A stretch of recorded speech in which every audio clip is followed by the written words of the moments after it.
بسم الله الرحمن الرحيم. الحمد لله الذي أنعمنا بنعمة الإيمان. الحمد لله الذي أنعمنا بنعمة الدين. الحمد لله الذي أكرمنا بنعمة الإسلام. والصلاة والسلام والتحيات والزاكيات على سيدنا وحبيبنا وشفيعنا سيد الأولين والآخرين سيد الأنام وعلى آله وأصحابه الإظام. أما بعد،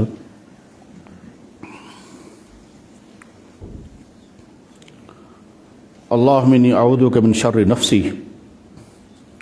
اللهم إني أعوذ بك من شر نفسي. اللهم اجعل هذا الكلام هداية لي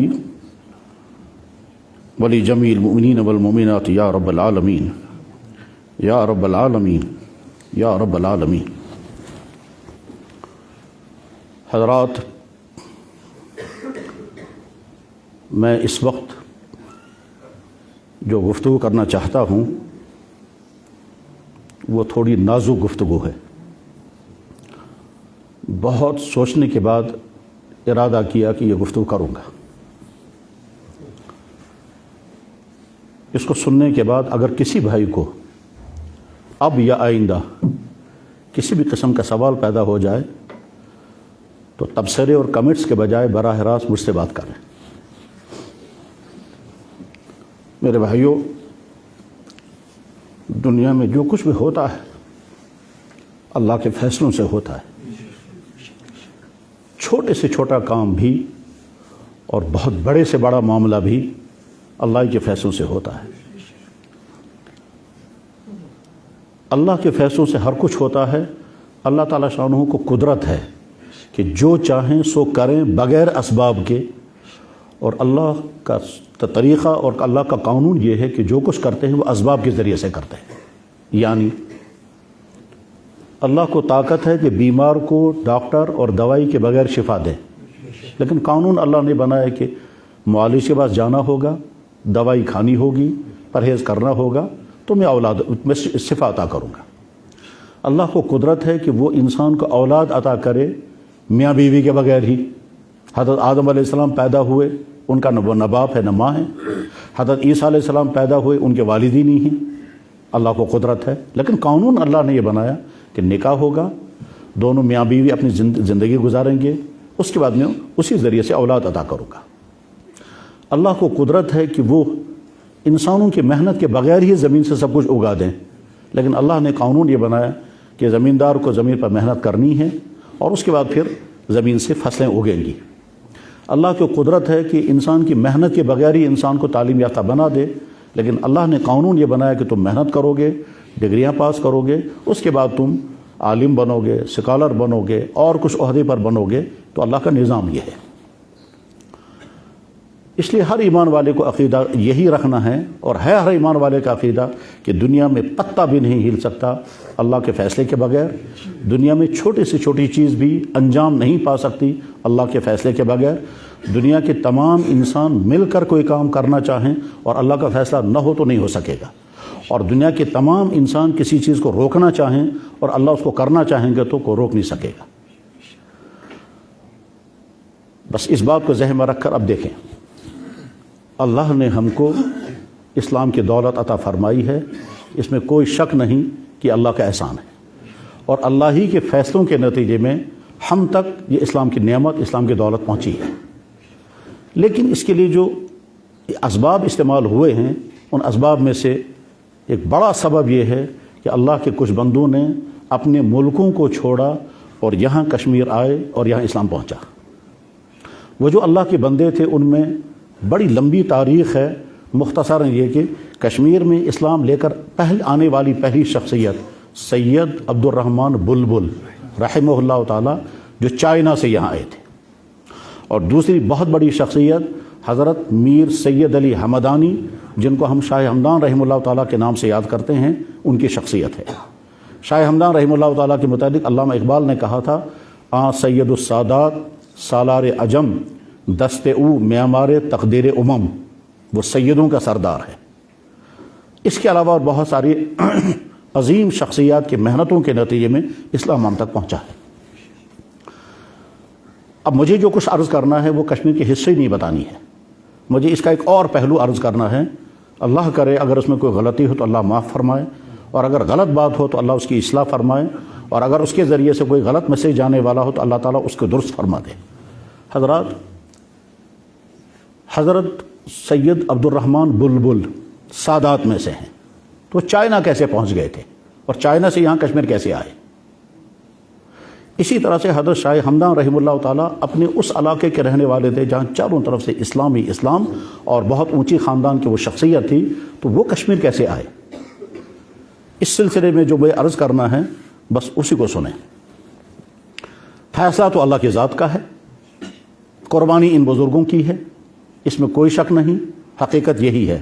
لیکن اس کے پیچھے جو غیبی نظام کام کر رہا تھا، اس غیبی نظام میں ایک چیز یہ بھی ہے، وہ یہ کہ حضرت سید عبد الرحمن بلبل ترکستان میں رہتے تھے، ترکی میں، جہاں استنبول ہے، جہاں انقرہ ہے، اور ان کا خاندان مدینہ طیبہ سے ترکی آیا ہے۔ سید عبد الرحمن بلبل کو جناب رسول اکرم صلی اللہ علیہ وسلم خواب میں تشریف لائے اور آپ نے فرمایا کہ تم فلاں علاقے میں چلے جاؤ۔ چنانچہ اس خواب کی بشارت کے نتیجے میں انہوں نے سفر کیا اور وہ پہنچ گئے کاشغر۔ یہ کاشغر وہ ہے جس کو آج چائنا میں سنکیانگ کہتے ہیں۔ تو پہنچے وہاں، اور وہاں کچھ عرصہ رہنے کے بعد پھر وہاں سے انہوں نے فیصلہ کیا اب میں کشمیر آؤں گا۔ چنانچہ وہ کشمیر تشریف لائے اور یہاں اس زمانے کے بادشاہ کو اسلام کی دعوت دی اور وہ اسلام میں داخل ہو گیا۔ تو اس کے معنی یہ ہیں کہ عبد الرحمن بلبل رحمہ اللہ تعالیٰ کو کشمیر میں بھیجنے کا قدم روحانی دنیا میں خود جناب رسول اکرم صلی اللہ علیہ وسلم کی طرف سے اٹھا ہے۔ اس کے بعد آگے دوسری بہت بڑی شخصیت جو کشمیر تشریف لائی تھی وہ حضرت شاہ ہمدان رحمہ اللہ تعالیٰ کی شخصیت تھی۔ شاہ ہمدان رحمہ اللہ تعالیٰ کی شخصیت، ان کے حالات مجھے اس وقت بیان نہیں کرنے ہیں، اس کے بعد دو باتیں مجھے عرض کرنی ہیں۔ شاہ ہمدان رحمہ اللہ تعالیٰ جب بچپن میں تھے، اب وہ ایک تو سید خاندان کے ہیں، اونچی شخصیت، اونچے خاندان کے ہیں، لیکن ابھی وہ مان لیجئے لڑک پن میں ہیں، اپنی طفلانہ زندگی گزر رہی ہے۔ آگے ان کو کیا کیا کرنا ہے اور کن کن کاموں میں استعمال ہوں گے یہ تو اگلا دور بتائے گا۔ لیکن اس وقت جناب رسول اللہ صلی اللہ علیہ وسلم شاہ ہمدان کے خواب میں تشریف لائے اور فرمایا کہ تم تب تک مکمل نہیں ہو سکو گے جب تک تم فلانے بزرگ کے پاس نہیں جاؤ گے۔ وہ فلانے بزرگ بہت بڑے عالم، بہت بڑے محدث، بہت بڑے فقیہ، بہت بڑے روحانی شخصیت تھی۔ ان کا نام تھا سید شرف الدین محمود بزنکانی رحمہ اللہ تعالیٰ۔ تو شاہ ہمدان رحمہ اللہ تعالیٰ کو جب یہ خواب میں ارشاد ہوا تو بیدار ہو کر وہ معلوم کرنے لگے یہ کون ہیں جن کے پاس جانے کے لیے مجھے کہا جا رہا ہے، تو معلومات نہیں ہو پا رہی تھی۔ جس سے بھی ملاقات ہوتی اس سے پوچھتے بھائی یہ کون ہیں؟ خواجہ محمود بزنکانی۔ تو اکثر لوگوں نے تو لا علمی ظاہر کر دی۔ ان کے قریب ترین بڑی شخصیتی حضرت سید علاء الدین سمنانی رحمہ اللہ تعالیٰ، انہوں نے فرمایا کہ علی مجھے معلوم ہے کہ یہ کون شخصیت ہے، یہ فلاں جگہ ہے۔ چنانچہ اپنے ماموں، جو ان کے ماموں تھے، ماموں علاء الدین رحمہ اللہ تعالیٰ کے کہنے پر حضرت شاہ ہمدان رحمہ اللہ تعالیٰ نے وہاں کا سفر شروع کیا۔ اب جب وہاں کے لیے چلے ہیں تو وہاں پہنچنے والے تھے تو وہاں ان کے خواب میں جناب رسول اکرم صلی اللہ علیہ وسلم تشریف لائے۔ تو خواجہ سید شرف الدین بزنکانی رحمہ اللہ تعالیٰ کو خواب میں اللہ کے نبی علیہ السلام نے فرمایا کہ میرے خاندان کا ایک بیٹا تمہارے پاس آ رہا، اس کی صحیح تربیت کرنا۔ چنانچہ وہ اب انتظار میں ہیں کہ کون آنے والا ہے۔ چنانچہ حضرت شاہ ہمدان رحمہ اللہ تعالیٰ جو جوان رہے ہوں گے وہ حاضر ہو گئے، انہوں نے استقبال کیا کیونکہ اس سے زیادہ عجیب مہمان ان کے پاس کون ہو سکتا تھا؟ سادات کے خاندان کا فرد، اور حکم کتنے بڑے دربار سے آیا ہے، تو اس لیے وہ سراپا انتظار میں ہیں۔ چنانچہ حضرت میر سید علی ہمدانی جو جوانی کی زندگی سٹارٹ کر چکے تھے ان کے خدمت میں حاضر ہوئے، انہوں نے مہمان نوازی بھی کی اور پڑھانا بھی شروع کیا۔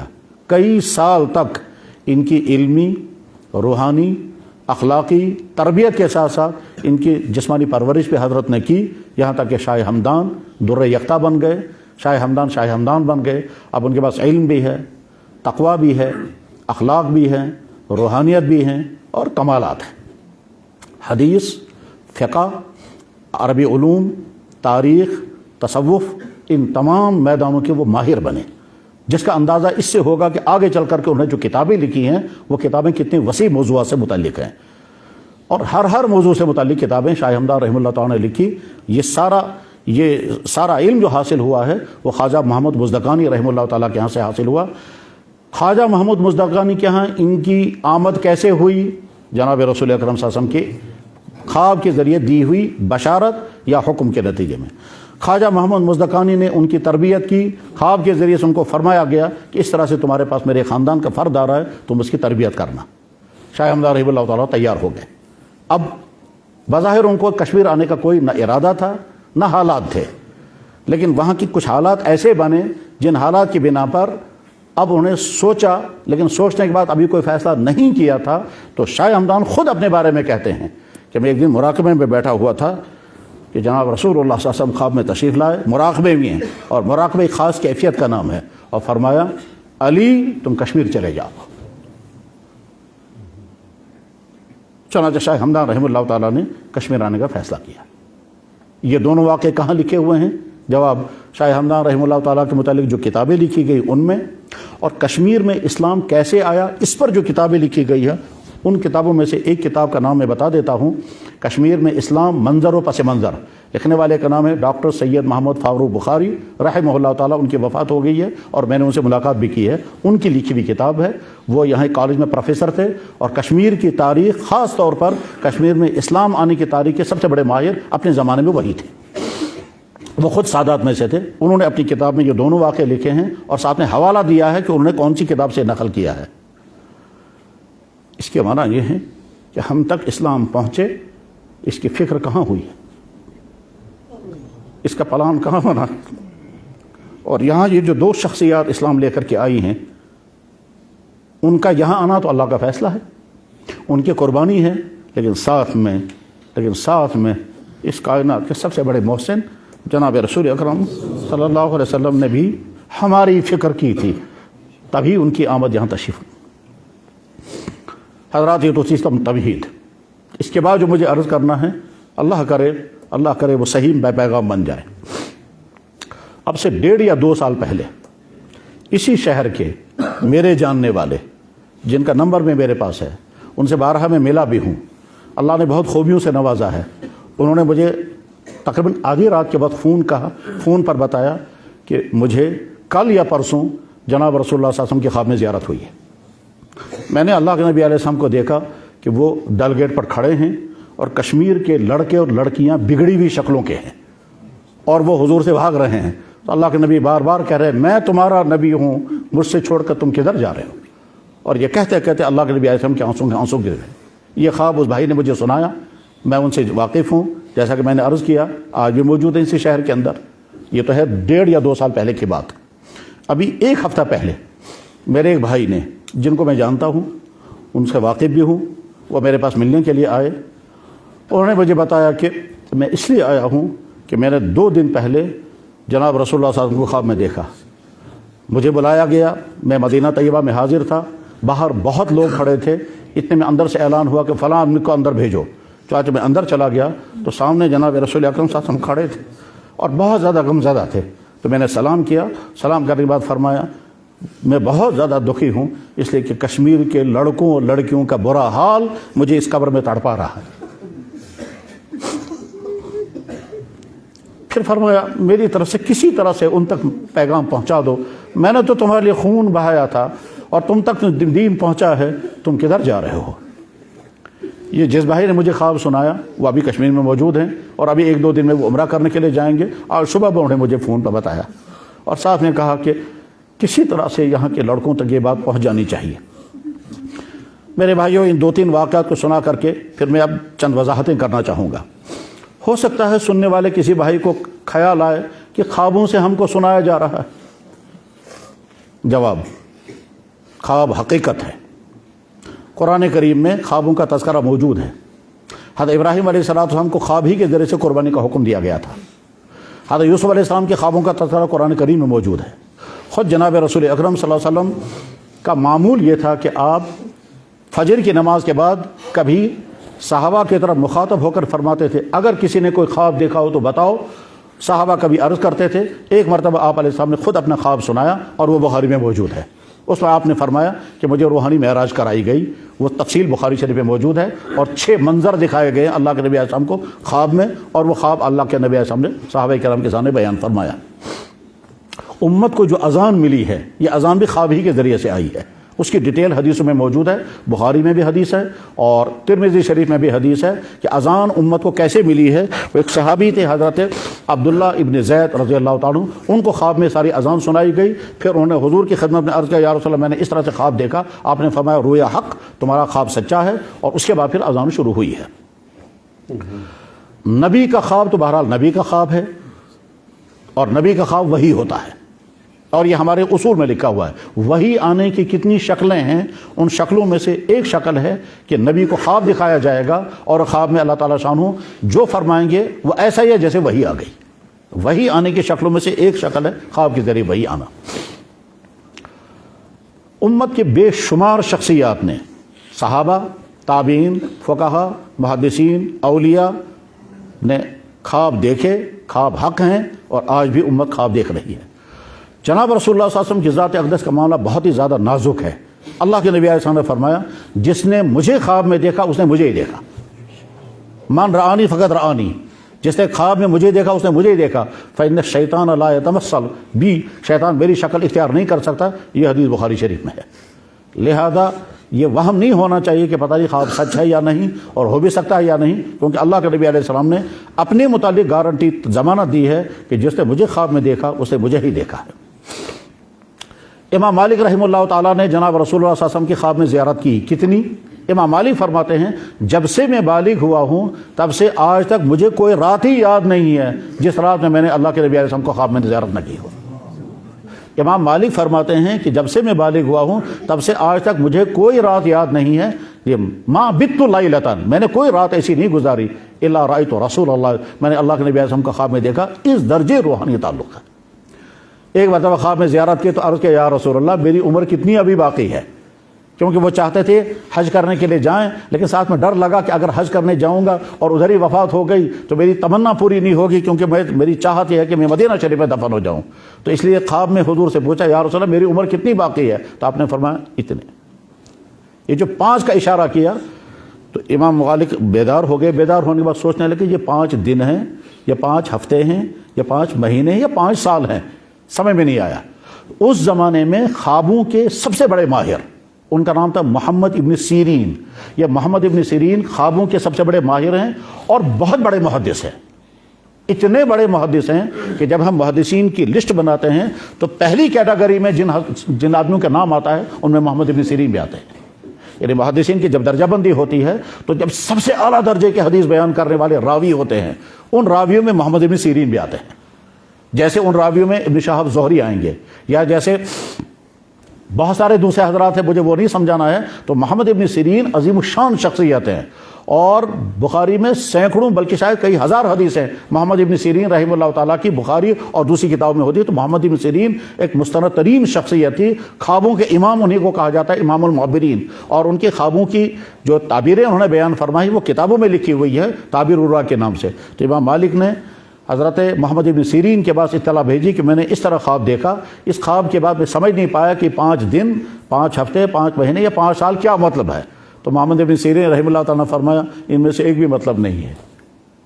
آپ نے جو خواب میں حضور سے پوچھا میری عمر کتنی باقی ہے تو اللہ کے نبی نے 5 دکھایا، اس کا مطلب یہ ہے کہ 5 باتیں وہ ہیں جس میں اللہ کو معلوم ہے اور کسی کو نہیں معلوم۔ وہ 5 باتیں قرآن کریم میں ہیں، اللہ کو معلوم ہے بارش کب ہوگی، اللہ کو معلوم ہے آپ کہاں مریں گے، اللہ کو معلوم ہے آپ کل کیا کریں گے، اللہ کو معلوم ہے آپ کی وفات کب ہوگی، اللہ کو معلوم ہے قیامت کب آئے گی، اللہ کو معلوم ہے ماں کے پیٹ میں کیا ہے، ان اللہ عنده علم الساعة وینزل الغیث ویعلم ما فی الارحام وما تدری نفس ماذا تکسب غدا وما تدری نفس بأی ارض تموت۔ اس آیت کی طرف اللہ کے نبی نے اشارہ کیا ہے۔ اب امام مالک کو سمجھ میں آ گیا کہ تو میں کچھ اور سمجھ رہا تھا اور آیا کچھ اور۔ اسی زمانے کے بادشاہ تھے ہارون رشید۔ ہارون رشید کی بیوی کا نام ہے زبیدہ۔ زبیدہ نے خواب دیکھا اور بہت شرمندہ ہو گئی۔ زبیدہ نے خواب میں دیکھا کہ میں ایک خاتون ہوں اور انسان، جانور، چرندے، پرندے میرے جسم سے فائدہ اٹھا رہے ہیں، اور جسم سے فائدہ اٹھانے کے ایک معنی یہ بھی ہیں جو بڑے شرمناک لگتے ہیں، اس لیے زبیدہ کہہ نہیں پاتی تھی کہ میں کس سے کہوں کہ میں نے یہ دیکھا کہ سارے میرے جسم سے فائدہ اٹھا رہے ہیں۔ اب شرمندگی ہے مگر ساتھ میں چاہتی ہیں کہ مجھے پتہ چل جائے خواب کا مطلب کیا ہے. چنانچہ انہوں نے انہی محمد ابن سیرین کے پاس آدمی بھیجا اور ساتھ میں یہ کہا کہ یہ نہیں بتانا خواب کس نے دیکھا، البتہ تعبیر معلوم کر کے آؤ. تو محمد ابن سیرین رحمہ اللہ تعالیٰ کے پاس وہ شخص آئے، انہوں نے کہا ایک خاتون نے یہ خواب دیکھا ہے، وہ تعبیر پوچھنا چاہتی ہیں. تو محمد ابن سیرین رحمہ اللہ نے فرمایا پہلے یہ بتاؤ یہ خواب دیکھا کس نے ہے. انہوں نے کہا کہ جی نام ظاہر کرنے کی اجازت نہیں ہے. فرمایا اجازت لے کر کے آؤ، تب تک میں تعبیر نہیں بتاؤں گا جب تک مجھے یہ نہ پتہ چل جائے یہ خواب دیکھا کس نے ہے. وہ آ گیا واپس، کہنے لگا جی حضرت وہ خاتون تھی جو خواب کی تعبیر پوچھنے کے لیے گئی تھی، ان کی باندھی تھی. انہوں نے کہا جی وہ خواب کی تعبیر نہیں بتا رہے ہیں تب تک جب تک آپ نام ڈکلیئر کرنے کی اجازت نہ دیں. تو زبیدہ بہت شرمندہ ہو گئی، تو سوچا کہ اب نہ جانے کیسی شرمناک تعبیر آئے گی، کیونکہ میں نے یہ دیکھا کہ سارے انسان اور جانور اور چرندے اور پرندے میرے جسم سے فائدہ اٹھا رہے ہیں، تو شاید کوئی شرمناک بات ہوگی، لیکن معلوم کرنا چاہتی ہوں اسے جاؤ کہہ دو زبیدہ نے خواب دیکھا. زبیدہ ملکہ ہے، ہارون رشید کی بیوی ہے. محمد ابن سیرین رحمہ اللہ تعالیٰ کے پاس جب وہ خاتون پہنچی تو انہوں نے جواب میں کہا کہ میں تو پہلے ہی سمجھتا تھا کہ زبیدہ یہ خواب دیکھ سکتی ہے اور کوئی نہیں دیکھ سکے گا. خواب کی تعبیر یہ ہے کہ زبیدہ کوئی ایسا کام کرے گی جس کا فائدہ انسانوں کو بھی ہوگا، جانوروں کو ہوگا، چرندوں پرندوں کو بھی ہوگا. یہ ہے خواب کی تعبیر. چنانچہ زبیدہ نے مکہ مکرمہ میں پانی کی قلت کی بنا پر طائف سے نہر نکلوائی، مکہ مکرمہ تک پہنچی. اس کو کہتے ہی تھے نہر زبیدہ، اور تقریباً 900 سال تک اس نہر کے ذریعے سے مکے والوں کو پانی پہنچا ہے. آج بھی اس نہر کے نشانات وہاں موجود ہیں، ہم نے بھی دیکھے ہیں. تو خواب انہوں نے پہلے دیکھا، تعبیر بعد میں یہ آئی. امام بخاری رحمہ اللہ تعالیٰ بچپن میں تھے، ان کے والد کی وفات ہو چکی تھی، وہ یتیم تھے. عجیب بات ہو گئی کہ بچپن میں ان کی آنکھوں کی لائٹ چلی گئی اور نابینا ہو گئے. تو بہت زیادہ پریشانی کے عالم میں ان کی والدہ روتی تھی، یا اللہ میرا بچہ نابینا ہو گیا، یہ زندگی کیسے گزارے گا. ساری رات امام بخاری رحمہ اللہ تعالیٰ کی والدہ جائے نماز پر تڑپتی رہتی تھی اور دعائیں کرتی رہتی تھی. آنسوؤں سے ان کی جائے نماز بھیگ جاتے تھے. نہ جانے کتنا زمانہ اسی حال میں گزرا، یہاں تک کہ ایک دن وہ نماز پڑھ کر کے دعائیں کر کے تھک کر کے سو گئی تھی اسی جائے نماز پر. اور جب آنکھ لگ گئی تو حضرت ابراہیم علیہ السلام خواب میں آئے. ابراہیم علیہ السلام نے فرمایا کہ اللہ نے تمہارے بیٹے کی لائٹ، آنکھوں کی بینائی واپس کر دی. چنانچہ وہ خوشی میں اٹھ گئی اور بچے کو اٹھایا، اٹھانے کے بعد باہر لے گئی. باہر لے کر کے کہا دیکھو، کہنے لگا ہاں وہ ستارے نظر آ رہے ہیں. اس کو یقین ہو گیا کہ بچے کی روشنی واپس آ گئی ہے. اندر لا کر کے پھر چراغ جلایا. چراغ جلا کے کہا بیٹا کیا ہے یہ؟ تو کہا یہ تو چراغ ہے، تو میں تو دیکھ رہا ہوں. اس قدر خوشی ہوئی کہ بچے کو سلا دیا، اور اس کے بعد پھر صبح تک وہ شکرانے میں سجدے میں پڑی رہی اور جائے نماز پھر بھیگ گیا آنسوؤں سے. بعد میں امام بخاری کیا بنے ہیں وہ سب کو معلوم ہے. غرض یہ کہ خواب حقیقت ہیں.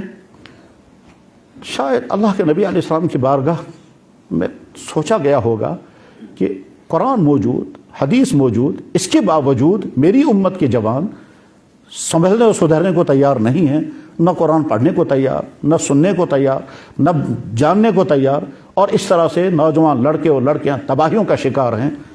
اس کا اندازہ کیسے ہوگا کہ ہماری جوانوں کا حال کیا ہے؟ کوچنگ سنٹروں میں جا کے دیکھیں، ڈانس ہالوں میں جا کے دیکھیں، تعلیمی اداروں میں جا کے دیکھیں، جو سیاحتی مقامات ہیں وہاں جا کے دیکھیں کہ ہمارے بچوں کا حال کیا ہے. اور مزید المیہ یہ ہے کہ والدین کو کوئی فکر ہی نہیں ہے کہ ہمارے بچے کون کس حال میں ہیں. اور خاص طور پر وہ نوجوان لڑکے اور لڑکیاں جو باہر کے کسی بھی تعلیمی ادارے میں پڑھنے کے لیے گئے ہوئے ہیں اور وہاں کے ہاسٹلوں میں ہیں یا وہاں پرائیویٹ کمروں میں رہ رہے ہیں، ان کا برا حال کتنا ہے. مجھے بتاتے رہتے ہیں، وہاں سے فون کرتے رہتے ہیں. ابھی کل ہی مجھے ایک خاتون نے فون کیا، کہنے لگے جناب میں چنئی میں پڑھ رہی ہوں اور یہاں چاروں طرف سے ایمان سے محروم لوگ ہیں، انہی کے اندر مجھے زندگی گزارنی ہے، مجھے کوئی نصیحت کرے. غرض یہ کہ ہمارے نوجوان لڑکوں کا اور لڑکیوں کا جو تباہ حال ہے، ایمان کے اعتبار سے، اخلاق کے اعتبار سے، کردار کے اعتبار سے، اور دین سے دور ہونے کے اعتبار سے، عیاشوں فحاشوں کے اعتبار سے، وہ سب ہمارے سامنے ہیں. اور اب اللہ کے نبی علیہ السلام کی طرف سے اگر یہ میسیج آیا ہے، کاش یہ میسیج ہی ہمارے سدھار کا ذریعہ بن جائے. کاش اسی ذریعے سے کسی جوان کی جوانی برائیوں سے بچنے میں، یعنی سوچیں ہم کہ ہماری فکر وہاں. اللہ کے نبی علیہ السلام غمزدہ اور غمزدگی کے عالم میں فرما رہے ہیں مجھے. اور ایک ہی نہیں، اس طرح کے سینکڑوں واقعات سامنے آ رہے ہیں، اور سارے واقعات سامنے نہیں آتے ہیں. سارے واقعات اس طرح سے سامنے آتے ہیں. تو میرے بھائیوں، ایک تو ان تمام چیزوں کو سوچ کر کے بس میں کنکلوڈ کرتے ہوئے عرض کرتا ہوں کہ ہم تک دین پہنچا اللہ کے فیصلے سے، ان اللہ کے بندوں کی محنت اور قربانی سے، ان کے سفر ہجرت کرنے سے، اور ساتھ میں اللہ کے نبی علیہ الصلوۃ والسلام کے روحانی دنیا میں گائیڈ کرنے سے اور حکم دینے سے۔